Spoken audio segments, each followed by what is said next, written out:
আমার নাম অনিতা।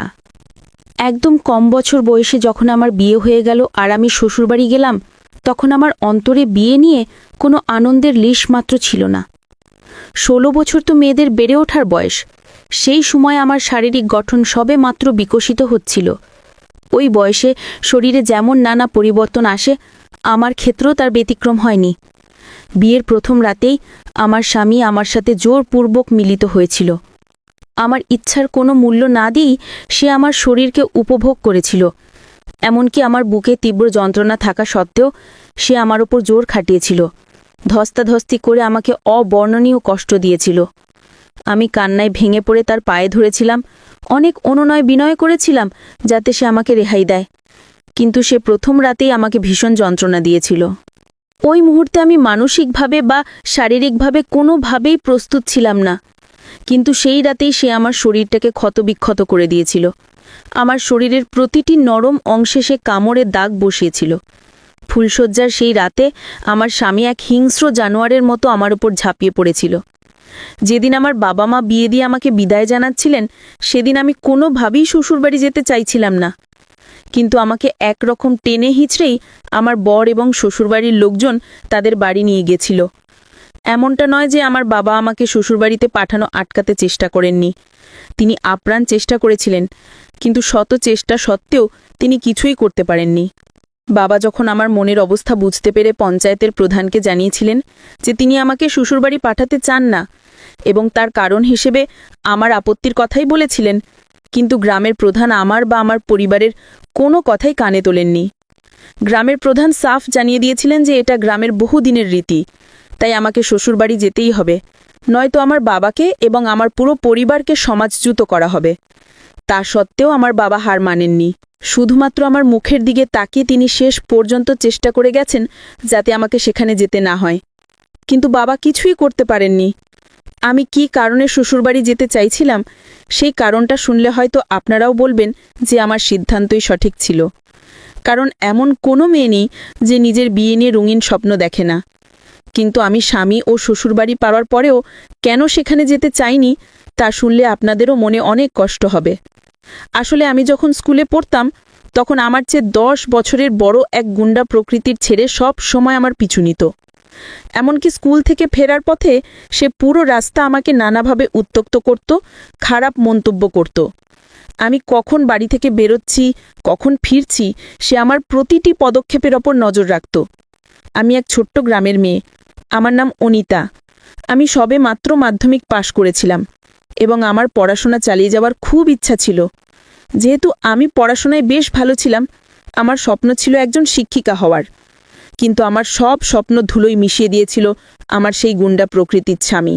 একদিন আমি যখন স্কুলের বান্ধবীদের সাথে স্কুল থেকে ফিরছিলাম, তখন ওই ছেলেটি মোটরসাইকেল নিয়ে রাস্তার ধারে আমার জন্য অপেক্ষা করছিল। আমাকে দেখা মাত্রই সে আমার কাছে এসে বলল, অনিতা, গাড়িতে ওঠ, আমি তোকে বাড়ি পর্যন্ত পৌঁছে দিচ্ছি। আমি তখন ভয়ে কুঁকড়ে গিয়েছিলাম। মাথা নিচু করে নিজের চেলি দিয়ে মুখের ঘাম মুছে বললাম, আমি গাড়ি ভাড়া করে চলে যেতে পারবো। সে আবার বলল, আরে এতে লজ্জা পাওয়ার কি আছে, উঠে পড় আমার মোটরসাইকেলে। গাড়ি ভাড়া করলে তো তোর বাবার টাকা নষ্ট হবে। আমি তখন খুব ভয় পেয়ে ছেলেটিকে এড়িয়ে গিয়ে মাথা নিচু করে বান্ধবীর সাথে বাড়ির দিকে হাঁটতে লাগলাম। সেদিন ওকে দেখার পর ভয়ে আমার মুখ ফ্যাকাশে হয়ে গিয়েছিল, কারণ তাকে দেখলেই যে কেউ বলে দিতে পারত যে সে একটা নোংরা, বখাটে আর মাতাল ছেলে। পরের দিনও আমি যখন বান্ধবীদের সাথে স্কুল থেকে ফিরছিলাম, সে আবারও আমার পিছু নিয়েছিল। স্কুল থেকে ফেরার পথে আমার বান্ধবীদের বাড়ি আগেই পড়ত, আর আমার বাড়ি ছিল অনেকটা দূরে, তাই আমাকে বেশ কিছুটা পথ একাই হাঁটতে হতো। সেদিন ওই বখাটে ছেলেটা যখন আমাকে আবার তার গাড়িতে বসতে বলল, আমি খুব ভয় পেয়ে আমার এক বান্ধবীর বাড়িতে কিছুক্ষণ লুকিয়েছিলাম। আমি ভেবেছিলাম যে ওর বাড়িতে কিছুক্ষণ অপেক্ষা করলে হয়তো ছেলেটা চলে যাবে। আমার বান্ধবী তখন আমাকে বলল, তুই ওই গুন্ডা রতনের নামে থানায় অভিযোগ করিস না কেন? আসলে ওই বখাটে ছেলেটির নাম ছিল রতন। আমার বান্ধবী আমাকে আরও বলল, এই ছেলেটা তোকে প্রতিদিন এভাবে বিরক্ত করে, এভাবে আর কতদিন চলবে? তুই তোর বাবা মাকে রতনের ব্যাপারে কিছু বলিস না কেন? ছেলেটার হাবভাব আমার একদমই ভালো লাগছে না। আমার তো খুব চিন্তা হচ্ছে, ও যদি তোর কোনো ক্ষতি করে ফেলে তখন কি হবে? আমি তখন বান্ধবীকে আশ্বস্ত করে বলেছিলাম, তুই চিন্তা করিস না, ও আমার কিছুই করতে পারবে না। আসলে আমার বান্ধবী আমার আর রতনের ব্যাপারে এক বিরাট সত্যি জানত না। তারপর বান্ধবীকে আর বিশেষ কিছু না বলে আমি সেখান থেকে বেরিয়ে পড়লাম। আমি ভেবেছিলাম যে রতন এতক্ষণে আমার জন্য অপেক্ষা না করে চলে গেছে, কিন্তু বান্ধবীর বাড়ি থেকে বের হওয়া মাত্র সে আবার আমার পিছু নিল। ওই সময় আমি একদম রাস্তায় একা ছিলাম। আমাকে একা পেয়ে সে বলল, এত ন্যাকামি করছিস কেন? এখন তো তোর সাথে কেউ নেই, এবার আমার গাড়িতে চুপচাপ বসে পড়, আমি তোকে বাড়ি পৌঁছে দেব। আমি যখন তার গাড়িতে বসতে রাজি হলাম না, তখন সে আমার হাত ধরে জোর করে টেনে আমাকে তার গাড়িতে বসালো। আমি বাধ্য হয়ে তার গাড়িতে বসেছিলাম। তারপর সে আমাকে নির্দেশ দিল যাতে আমি আমার শরীরটা তার শরীরের সাথে একেবারে লাগিয়ে বসি। তার কথা মতো আমার বিন্দুমাত্র ইচ্ছা না থাকা সত্ত্বেও আমাকে তার গা ঘেঁষে বসতে হয়েছিল। শুরু থেকে শেষ পর্যন্ত আমার ইচ্ছার বিরুদ্ধেই ওর শয়তানটা আমার সাথে সবকিছু করেছিল। তার কাছে আমার পছন্দের কোনো দামই ছিল না, কিন্তু আমি কেন রতনের কথাগুলো মুখ বুজে সহ্য করতাম সেটা শুনলে আপনারাও হয়তো চমকে উঠবেন। আসলে আমার বয়স যখন মাত্র 5 বছর, তখনই আমার ভাগ্যটা খারাপ হয়ে গিয়েছিল। সেই সময় আমার বাবা মা একটা বিরাট ভুল সিদ্ধান্ত নিয়েছিলেন, যার ফল আমাকে আজ পর্যন্ত ভোগ করতে হচ্ছিল। আসলে আমার 5 বছর বয়সেই বাবা মা রতনের সাথে আমার বিয়ে দিয়েছিলেন। আমাদের গ্রামে বাল্যবিবাহের প্রথা প্রচলিত ছিল। বেশিরভাগ পরিবারই তাদের মেয়েদের খুব অল্প বয়সে বিয়ে দিয়ে দিত। কিন্তু আমার বাবা যখন বড় হয়ে দেখলেন যে রতন একটা বখাটে, গুন্ডা আর মাতাল ছেলে, তখন তার আর আমাকে ওই বাড়িতে পাঠানোর ইচ্ছা ছিল না। আসলে যখন 5 বছর বয়সে আমাদের বিয়ে হয়েছিল, তখন পঞ্চায়েতের সামনে কথা হয়েছিল যে 16 বছর বয়সে আমাকে শ্বশুরবাড়ি পাঠানো হবে। আর কিছুদিন পরেই আমার 16 বছর পূর্ণ হয়ে যেত। এইভাবে কিছুদিন চলার পর একদিন বাবা যখন বাড়িতে ছিলেন না, আমি বাজারে গিয়েছিলাম কিছু সবজি কিনতে। রতন সেই সময় বাজারে মোটরসাইকেল নিয়ে আমার জন্যই অপেক্ষা করছিল। আমার বাজার করা শেষ হতেই সে হঠাৎ করে আমার সামনে এসে দাঁড়ালো। তাকে দেখে আমি ভীষণ ভয় পেয়ে গেলাম। সে আমার হাত থেকে বাজারে ব্যাগটা কেড়ে নিয়ে বলল, বাজার করতে এসেছিস? চল, এবার আমার সাথে চল। সেই সময় তার মুখ থেকে আসা মদের গন্ধে আমি বুঝতে পারলাম যে সে ভর দুপুরে মদ পান করেছে। আমি তাকে বলেছিলাম, তুমি মদ পান করেছ? ছি! সে তখন উত্তর দিল, হ্যাঁ করেছি, আমি ছেলে মানুষ, আমার যখন যা ইচ্ছা হবে আমি তাই করব, এখন বেশি কথা না বলে আমার সাথে চল। সে যখন বাজারের মধ্যে সবার সামনে আমার হাত ধরে ঝামেলা শুরু করলো, আমি তাকে বললাম, আমাকে ছেড়ে দাও, সবাই আমাদের দিকে তাকিয়ে দেখছে।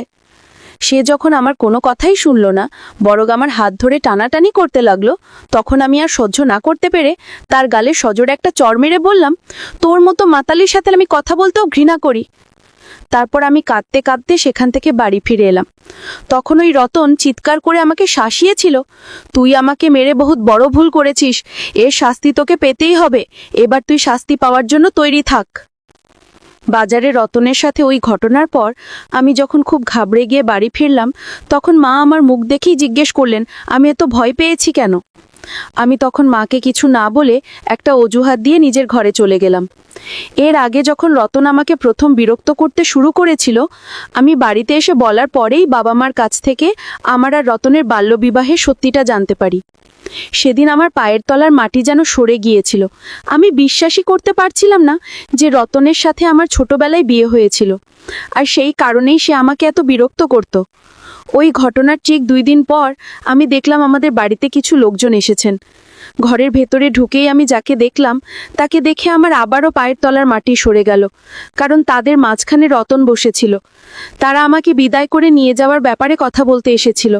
তারা যখন আমাকে নিয়ে যাওয়ার জন্য একটা দিন ঠিক করে ফেলল, তখন তারা চলে যাওয়ার পর আমি বাবা মাকে পরিষ্কারভাবে জানিয়ে দিলাম যে আমি ওই মাতালের বাড়ি কিছুতেই যাব না। বাবা যদি আমার ইচ্ছার বিরুদ্ধে আমাকে ওই বাড়িতে পাঠায়, তার আগে যেন তারা আমাকে নিজের হাতে শেষ করে দেয়। আমি মরে যেতে রাজি, কিন্তু ওই মাতালের সাথে আমি কোনোদিনও সংসার করতে যাব না। আমি কেন রতনের সাথে থাকতে চাই না তার কারণটাও বাবাকে বুঝিয়ে বলেছিলাম। রতন একজন অশিক্ষিত হওয়ার পাশাপাশি একজন মাতালও ছিল। তাই আমি বাবাকে একটা শর্ত দিয়েছিলাম যে আমি রতনের সাথে সংসার করতে পারি যদি সে মদ খাওয়া ছেড়ে দেয় এবং একজন দায়িত্বশীল এবং সাংসারিক পুরুষ হয়ে ওঠে। রতন কোনো কাজকর্মও করতো না, সারাদিন মোটরসাইকেল নিয়ে এখানে সেখানে ঘুরে বেড়াতো আর গুন্ডামি করত। বাবা ভালো করেই জানতেন যে আমি পড়াশোনা করতে চাই। আমি যখন জেদ ঘরে বসলাম যে আমি এখন শ্বশুরবাড়ি যাব না, আমি আরও পড়তে চাই, তখন আমার জেদ দেখে বাবা রতনের বাড়ি গিয়েছিলেন এই বিষয়ে কথা বলতে। কিন্তু রতনের বাবা অর্থাৎ আমার শ্বশুর আমার পড়াশোনার কথা শুনে বাবাকে বলেছিলেন, মেয়েকে বেশি পড়িয়ে কী লাভ, শেষ পর্যন্ত তো তাকে শ্বশুরবাড়িতেই আসতে হবে, তাহলে এত পড়াশোনার দরকার কি, মেয়ের কথায় বেশি গুরুত্ব দেবেন না, আমরা যে তারিখ ঠিক করেছি সেদিনই আমরা বৌমাকে বিদায় করে নিয়ে আসবো, তার সংসার সামলানোর সময় হয়ে গেছে। আসলে বাবাও প্রথমে আমার কথা মানতে চাননি, কিন্তু আমি যখন জেদ করে 3 দিন ধরে একটা ঘরের দরজা বন্ধ করে নিজেকে আটকে রেখেছিলাম, এমনকি 3 দিন কিছু খাইনি, তখন বাবা আমার কষ্ট আর সহ্য করতে পারেননি। তিনি বাধ্য হয়ে আমার শ্বশুরবাড়িতে গিয়ে বিদায়ের তারিখটা বাতিল করতে চেয়েছিলেন, কিন্তু আমার শ্বশুর আর রতন কেউই তারিখ বাতিল করতে রাজি হয়নি। তখন আমার বাবা রতনের বাবাকে বলেছিলেন, আমাদের জামাই তো মদ খেয়ে মাতলামি করে, এই কথাটা এখন গ্রামের সবাই জানে, তাই আমার জামাইকে এসব বদলাতে হবে, না হলে আমি আমার মেয়েকে এই বাড়িতে পাঠাবো না। আমার বাবার মুখে এই কথা শুনে আমার শ্বশুর ভীষণ রেগে গিয়ে বলেছিলেন, ঠিক আছে, আমিও দেখে নেব তুমি কিভাবে আমাদের বাড়ির বৌমাকে এখানে আসতে বাধা দাও, আমি কালকেই পঞ্চায়েত ডাকবো, আর এর মীমাংসা পঞ্চায়েতেই হবে। পঞ্চায়েতের কথা শুনে আমার বাবা হাত জোর করে আমার শ্বশুরের কাছে অনুরোধ করেছিলেন যাতে এই বিষয়টা তারা নিজেদের মধ্যে মিটিয়ে নেন। কিন্তু আমার শ্বশুর তখন বাবাকে অনেক অপমান করে বলেছিলেন, আমরা ছেলের বাড়ির লোক, আমাদের কথার উপর কথা বলার সাহস তোমার কি করে হলো, আর তুমি এখানে আমার ছেলের দোষ ধরতে এসেছো? একটা কথা মনে রাখবে, আমরা ছেলের পক্ষ, আমাদের বসে খাবার মতো সামর্থ্য আছে, তাহলে আমার ছেলে কেন কাজ করতে যাবে? তোমার মেয়ের সাথে যদি এই বিয়েটা আমরা ভেঙে দিই, তাহলে তোমাদের যে কত অপমান সহ্য করতে হবে সেটা তুমি ভালো করেই জানো। তোমার মেয়ের পুরো জীবনটাই বরবাদ হয়ে যাবে, তাকে আর কেউ বিয়ে করবে না, তাই ভেবেচিন্তে কথা বলবে। আমি যা সিদ্ধান্ত নেওয়ার নিয়ে ফেলেছি, বিচার যা হওয়ার পঞ্চায়েতেই হবে। এই কথাগুলো বলে আমার শ্বশুরমশাই বাবাকে তাদের বাড়ি থেকে বের করে দিয়েছিলেন। পরের দিন যখন পঞ্চায়েতের সভা বসল, তখন আমরা সবাই সেখানে উপস্থিত ছিলাম। আমার শ্বশুরবাড়ির লোকেরাও ছিল। গ্রামের পঞ্চায়েত প্রধান সবকিছু শোনার পর রায় দিলেন যে আমাকে শ্বশুরবাড়ি যেতেই হবে, নয়তো আমার বাবাকে এবং আমাদের পুরো পরিবারকে সমাজচ্যুত করা হবে। আমাদের সাথে গ্রামের কেউ কোনো সম্পর্ক রাখবে না এবং আমাদের কোনো বিপদে আপদে কেউ সাহায্য করতে এগিয়ে আসবে না। সবকিছু ঘোষণা হয়ে যাবার পরেও বাবা আমার চোখের জল দেখে হার মানেননি। আমরা যখন পুলিশের কাছে গেলাম অভিযোগ জানাতে, তখন গ্রামের পুলিশও জানিয়ে দিল যে তারা এই ঝামেলায় জড়াতে চায় না, কারণ তাদের চেয়ে পঞ্চায়েতের ক্ষমতা বেশি, তাই তারা আমাদের কোনো অভিযোগ নিতে রাজি হয়নি এবং বলেছিল, এটা তোমাদের পারিবারিক সমস্যা, তোমরা নিজেরাই মিটিয়ে নাও। সেদিন আমরা বুঝে গিয়েছিলাম যে পুলিশ কর্মকর্তারা ইচ্ছেকৃতভাবেই আমাদের অভিযোগ নেননি এবং আমাদের সাহায্য করতে চাননি, তাই আমরা সেখান থেকে হতাশ হয়ে ফিরে এসেছিলাম। আমরা যখন থানা থেকে বেরিয়ে আসছিলাম, তখন আমাদের সামনে রতন এসে দাঁড়ালো। সে একটা ব্যঙ্গের হাসি হেসে আমার বাবাকে বলল, শ্বশুরমশাই, আপনি কেন আপনার মেয়ের কথায় কান দিয়ে নিজেকে এভাবে অপমানিত করছেন? আপনার মেয়ের সাথে তো আমার বিয়ে হয়েছে, তাহলে এখন তাকে পাঠাতে আপনার এত আপত্তি কিসের? থানায় এসে আপনাদের কোনো লাভ হবে না, এইসব করে আপনি শুধু নিজের কষ্টই বাড়াচ্ছেন, তাই এসব ঝামেলা না করে ভালোয় ভালোয় নিজের মেয়েকে আমার বাড়িতে পাঠিয়ে দিন। সেই মুহূর্তে আমার বাবা বা আমি কেউই রতনের কোনো কথার উত্তর না দিয়ে চুপচাপ সেখান থেকে চলে এসেছিলাম। পরের দিন সকালে যখন আমার ছোট ভাই বাইরে খেলছিল, তখন হঠাৎ করে একটা লোক এসে আমার ভাইয়ের মুখে চুনকালি মাখিয়ে দিয়ে তাকে মারধর করে পালিয়ে যায়। আমার ভাই তখন কাঁদতে কাঁদতে বাড়ি ফেরে। তার মুখে সবটা শুনে আমরা বুঝতে পারলাম যে এই কাজটা রতনের লোকেরাই করেছে। আমার ভাইয়ের ওই অবস্থা দেখে মা কান্নায় ভেঙে পড়েন এবং খুব ঘাবড়ে গিয়ে আমাকে রেগে বলেন, তুই যদি সেদিনই শ্বশুরবাড়ি চলে যেতিস, তাহলে আজ আমাদের এই দিনটা দেখতে হতো না। মায়ের মুখে আমার জন্য এত রাগ আর ঘৃণা দেখে আমার ভীষণ কষ্ট হয়েছিল। তখন আমার মনে হলো হয়তো মা ঠিকই বলছেন, আমি খুব স্বার্থপরের মতো শুধু নিজের কথাটাই ভেবেছি। আমি যদি শ্বশুরবাড়ি চলে যাই, তাহলে আমার বাবা মা আর ভাইকে এত অপমান সহ্য করতে হবে না, তাদের এভাবে ভয়ে ভয়ে দিন কাটাতে হবে না। সেদিন রাতেই যখন বাবা বাড়ি ফিরলেন, মা বাবাকে বললেন, এভাবে তুমি আর কতদিন নিজের মেয়েকে বাড়িতে বসিয়ে রাখবে, আর আমরাই বা কতদিন ওদের ভয়ে ঘরের ভিতরে লুকিয়ে থাকব?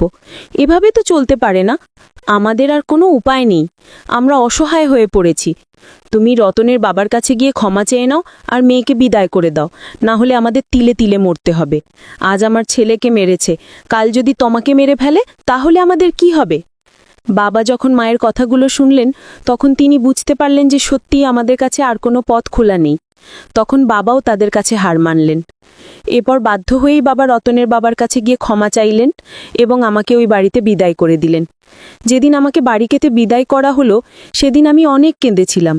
আমি বাবা মাকে বারবার অনুরোধ করেছিলাম যাতে তারা আমাকে সেখানে না পাঠায়, না হলে আমি মরে যাব। কিন্তু আমার মনের কষ্ট সেদিন কেউ বোঝেনি। এরপর আমার অনিচ্ছা সত্ত্বেও আমাকে রতনের সাথে শ্বশুরবাড়ি যেতে হলো। শ্বশুরবাড়ি যাওয়ার পর আমার অনেক ভয় ছিল, কারণ আমি জানতাম রতন ভালো ছেলে নয়। ফুলশয্যার রাতে রতন মদ পান করে ঘরে ঢুকলো, তখনই আমি বুঝে গিয়েছিলাম যে সে নিশ্চয়ই আমার সাথে খারাপ কিছু করবে। রতনকে ঘরের ভেতর দেখা মাত্রই ভয়ে আমার হাত পা ঠান্ডা হয়ে গেল এবং আমার পুরো শরীর থরথর করে কাঁপতে লাগলো। সে একটা ক্রূর হাসি হেসে আমার কাছে এসে তার মুখের মদের গন্ধ তো আমার নাকের কাছে নিয়ে বলল, সেদিন বাজারের মধ্যে সবার সামনে আমাকে চড় মেরে বলেছিলিস না যে তুই মাতালদের সাথে কথা বলিস না, কিন্তু আজ থেকে তোকে এই মাতালের সাথেই থাকতে হবে। এই কথা বলে সে অট্টহাস্যা ফেটে পড়ল। তার সেই হাসি দেখে আমি ভয়ে কাঁদছিলাম। তারপর আমি যখন একটা বালিশ হাতে নিয়ে সেখান থেকে উঠে যাচ্ছিলাম, সে সজোরে আমার হাত ধরে টেনে বলল, বালিশ নিয়ে কোথায় যাচ্ছিস? আমি বললাম, আমি নিচে ঘুমাতে যাচ্ছি। সে তখন জোর করে আমার দুটো হাত চেপে ধরে বলল, নিচে কেন ঘুমাবি? আজ আমাদের ফুলশয্যার রাত, তুই আমার পাশেই ঘুমাবি। আমি তখন ভয়ে কাঁদতে শুরু করলাম আর বললাম, আমি এখন প্রস্তুত নই। রতন বলল, তুই প্রস্তুত থাকিস বা না থাকিস তাতে আমার কিছু যায় আসে না, কিন্তু আজ আমি আমার সব অপমানের শোধ নেব। এই বলে সে জোর জবরদস্তি করে আমার পোশাক খুলে ফেলল এবং আমার সাথে সবকিছু করল। সারা রাত ধরে সে আমার শরীর থেকে নিয়ে খেলা করল। আমার শরীরের প্রত্যেকটা জায়গায় সে কামড়ের দাগ আর আঘাতের চিহ্ন এঁকে দিয়েছিল। সেই রাতে আমার স্বামী আমার সম্মানহানি করেছিল। পরের দিন সকালে যখন আমি বিছানার এক কোণে বসে মনমরা ভাবছিলাম যে আমার সাথে যা হয়েছে তা আমি কিভাবে প্রমাণ করব, কারণ যে আমার সাথে এই জঘন্য কাজটা করেছে সে তো আমার স্বামী। এই কথাগুলো যখন ভাবছিলাম ঠিক তখনই আমার জা ঘরের ভেতরে এসে আমাকে বলল, রানীর মতো এখানে বসে থাকবি নাকি বাড়ির কাজকর্মও করবি? এই বলে সে আমার হাতে একটা ঝাড়ু ধরিয়ে দিয়ে বলল, তাড়াতাড়ি ঘরটা ঝাড় দিয়ে মুছে নে, এরপর আরও অনেক কাজ আছে। সারাদিন বাড়ির কাজ করার পর সন্ধ্যায় খবর পেলাম যে আমার স্বামীকে পুলিশে ধরে নিয়ে গেছে, কারণ সে নাকি একজনকে মেরে রক্তাক্ত করে দিয়েছে। বিয়ের ঠিক পরের দিনই আমার স্বামীকে পুলিশ ধরে নিয়ে গেল এবং তার 3 মাসের জেল হলো।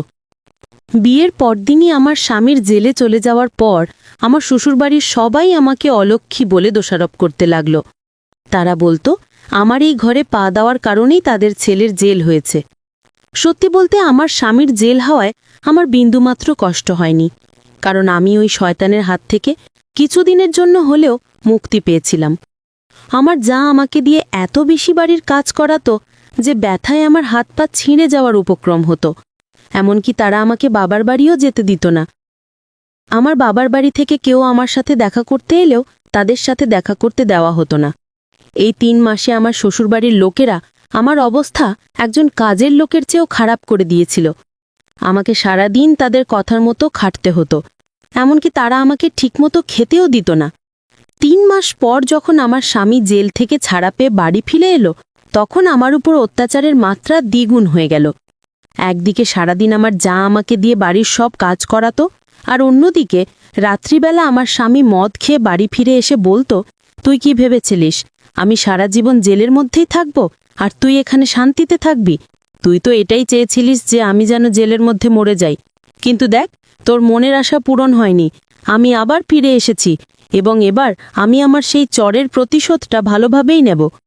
এই কথা বলে আমার স্বামী প্রত্যেকদিন আমার উপর শারীরিক নির্যাতন চালাতো। আমার ইচ্ছার বিরুদ্ধে গিয়ে সে আমার সাথে সম্পর্ক স্থাপন করত। শ্বশুরবাড়িতে এসে আমি যেন তাদের হাতের একটা মাটির পুতুল হয়ে গিয়েছিলাম। একদিন সকালে বাড়ির কাজ করতে করতে আমি দেখলাম আমার শ্বশুর টিভিতে খবর দেখছেন। সেই সময় তিনি কিছুক্ষণের জন্য বাড়ির বাইরে গিয়েছিলেন। তখন আমি টিভিতে দেখলাম আমাদের মতোই এক গ্রামের মহিলা একটা এনজিওতে পালিয়ে গিয়ে নিজের সমস্যার কথা জানাচ্ছে এবং ওই এনজিওর কর্মীরা মেয়েটিকে সাহায্য করছে। ওই মুহূর্তে আমি লুকিয়ে এনজিওর ফোন নম্বরটা নিজের হাতে লিখে ফেলি এবং তাড়াতাড়ি সেখান থেকে সরে গিয়ে নম্বরটা একটা কাগজের টুকরোতে ভালো করে লিখে রাখি। তারপর একদিন সুযোগ বুঝে খুব ভোরে যখন সবাই ঘুমিয়েছিল, আমি শ্বশুরবাড়ির ছাদ দিয়ে বাড়ির পেছন দিকে নেমে সেখান থেকে আমার এক বান্ধবীর বাড়িতে পালিয়ে গেলাম। কারণ আমি ভালোভাবেই জানতাম যে তারা আমাকে বাড়িতে না পেয়ে প্রথমেই আমার বাবা মায়ের বাড়িতে খুঁজতে যাবে, তাই আমি সেখানে যাইনি। এরপর বান্ধবীর বাড়ি থেকে আমি ওই এনজিওর নম্বরে ফোন করলাম। ফোন করার পর আমি আমার সমস্ত কথা ওই এনজিও প্রধান মহিলা কর্মীকে খুলে বললাম। তিনি জানালেন যে তাদের কাজই হলো আমাদের মতো অসহায় মেয়েদের উদ্ধার করা। তিনি পরের দিনই আমাকে সাহায্য করার জন্য এলেন। আমি বান্ধবীর বাড়ি থেকে কিছুটা দূরে গিয়ে ওই এনজিওর ম্যাডামের সাথে দেখা করলাম। তিনি আমাকে আশ্বাস দিলেন যে খুব তাড়াতাড়ি তিনি আমাকে সাহায্য করবেন। তিনি এটাও জানতেন যে এই অবস্থায় আমার ওই গ্রামে থাকা নিরাপদ নয়, তাই তিনি আমাকে নিজের সাথে তাদের এনজিওতে নিয়ে গেলেন। যেভাবে আমার শ্বশুরবাড়ির লোকেরা আমার ওপর অত্যাচার চালাচ্ছিল, তাতে ওই বাড়ি থেকে পালিয়ে আসা ছাড়া আমার কাছে আর কোনো উপায় ছিল না। কারণ একদিন হয়তো তারা আমার ওপর অত্যাচার করতে করতে আমাকে মেরেই ফেলত। তাদের মনে দয়া মায়া বলে কিছুই ছিল না, বিশেষ করে আমার সেই জানোয়ার স্বামীর। ওই এনজিওতে যাওয়ার পর আমি ম্যাডামকে সবকিছু সত্যি কথা খুলে বললাম। আমি জানালাম যে আমার স্বামী আমার সাথে কি করেছে এবং সে সবসময় আমার ইচ্ছার বিরুদ্ধে গিয়ে আমার সাথে শারীরিক সম্পর্ক করত এবং আমার ওপর অনেক মারধর করত। আমি এটাও বললাম যে আমাদের গ্রামের পুলিশ আমার অভিযোগ নিতে কোনো আগ্রহ দেখায়নি। সবকিছু শোনার পর ওই এনজিওর ম্যাডাম একজন বড় পুলিশ অফিসারের কাছে গিয়ে পুরো বিষয়টা জানালেন। সমস্ত অভিযোগ দায়ের করার পর পুলিশ আমার স্বামীকে গ্রেফতার করল। আমার সাথে যা হয়েছিল সেই অপরাধে তাকে ধরা হলো, কারণ বিয়ের সময় আমি নাবালিকা ছিলাম আর সেই বিয়ের আইনত কোনো ভিত্তি ছিল না। সেই দিন থেকে আমি স্বাধীনভাবে বাঁচার একটা নতুন পথ খুঁজে পেলাম। বিয়ে হয়েছে মানে এই নয় যে কোনো পুরুষ তার স্ত্রীর ইচ্ছার বিরুদ্ধে গিয়ে তার সাথে জোর করে সম্পর্ক তৈরি করতে পারে, কারণ একটা মেয়েরও নিজের ইচ্ছা অনিচ্ছা বলে কিছু থাকে। রতন যদি একজন দায়িত্বশীল, ভদ্র ও সামাজিক পুরুষ হতো এবং সে যদি আমাকে বোঝার চেষ্টা করত, তাহলে হয়তো আমি তাকে স্বামী হিসেবে মেনে নিতাম। কিন্তু সে তো কোনোদিন আমাকে নিজের স্ত্রী হিসেবে মনেই করেনি। সে আমাকে একটা মাটির পুতুল ভাবত, যেটা নিয়ে সে নিজের ইচ্ছে মতো খেলতে চেয়েছিল। তাই সে আজ তার কৃতকর্মের শাস্তি ভোগ করছে। সে এখন জেলের ভেতরে আছে। যেহেতু আমি তাকে জেলে পাঠিয়েছি, তাই আমার শ্বশুরবাড়ির লোকেরা ভয়ে আর কোনোদিন আমাদের দিকে ফিরেও তাকায়নি। আমি এখন স্বাধীনভাবে জীবনযাপন করছি এবং আবার আগের মতোই নিজের পড়াশুনো চালিয়ে যাচ্ছি। আমার মনে এই বিশ্বাস আছে যে খুব তাড়াতাড়ি আমি আমার পড়াশুনো শেষ করে একজন শিক্ষিকা হতে পারব। বন্ধুরা, আজকের গল্পটি এখানেই শেষ করছি। গল্পে কোনো ভুল ত্রুটি হয়ে থাকলে ক্ষমা করে দেবেন। গল্পটি ভালো লাগলে অবশ্যই লাইক, শেয়ার এবং সাবস্ক্রাইব করতে ভুলবেন না। ধন্যবাদ।